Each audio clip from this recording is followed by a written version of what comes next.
রাজ্যের 17টি বিশ্ববিদ্যালয়ে স্থায়ী উপাচার্য কারা হবেন নিয়োগের জন্য আগামী 19, 20 এবং 21 তারিখ বৈঠক রয়েছে। বৈঠকে বসতে চলেছে 17টি বিশ্ববিদ্যালয়ের সার্চ কমিটি।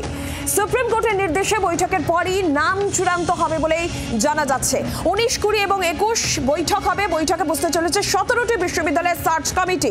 বিস্তারিত জানাবেন শ্রেয়সী গঙ্গোপাধ্যায় রয়েছেন টেলিফোন লাইনে প্রতিনিধি। শ্রেয়সী, দেখো, এই 17টা বিশ্ববিদ্যালয়ে এখনো পর্যন্ত কোনো স্থায়ী উপাচার্য নিয়োগ করা যায়নি, যার মূল কারণ হচ্ছে সার্চ কমিটি এক্ষেত্রে 3 জনের নাম চূড়ান্ত করেছিল।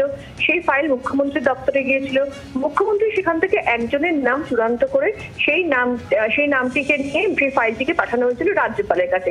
কিন্তু মুখ্যমন্ত্রী পছন্দ করা ওই নাম কিন্তু রাজ্যপালের পছন্দ হয়নি। তিনি অন্য নামে সেক্ষেত্রে তিনি তার সম্মতি দিয়েছিলেন। ফলে যেহেতু মুখ্যমন্ত্রী এবং রাজ্যপালের নামের মধ্যে একটা জটিলতা ছিল বা পার্থক্য ছিল, সেই জন্য সুপ্রিম কোর্ট নির্দেশ দিয়েছে যে জাস্টিস ললিতের নেতৃত্বে সার্চ কমিটিগুলো আবার বসবে এবং সেই বসে তারা সেক্ষেত্রে মেধার ভিত্তিতে একজন করে প্রত্যেকটা বিশ্ববিদ্যালয় 17টা বিশ্ববিদ্যালয়ের জন্য একজনের নাম চূড়ান্ত করবে।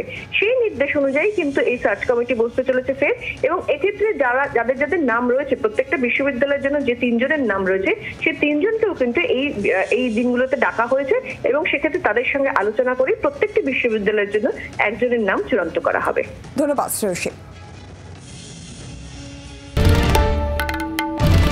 বাংলার আওয়াজ, বাঙালির আবেগ, জি 24 ঘন্টা।